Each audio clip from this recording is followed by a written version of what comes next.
how to fix Prizepicks withdrawals not working. So here on the official website, we can see this article, why did my withdrawal request failed? Prizepicks has a one-time playthrough requirement, which means you need to play through all of your deposited funds once before withdrawing them. For example, if you deposit 25 bucks, you will submit and play through $25 of lineups before you can withdraw. We can also see some extra information here. Lineups must be submitted using credit funds, not promo funds, in order to count towards your playthrough requirement.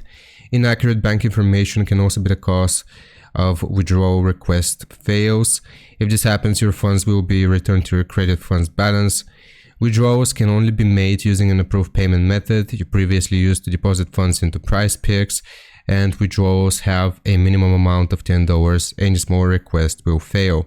Only one successful withdrawal is permitted during a 24-hour time frame. If your withdrawal request is processed at 2 p.m., you will not be able to make another request until 2:01 p.m. the following day.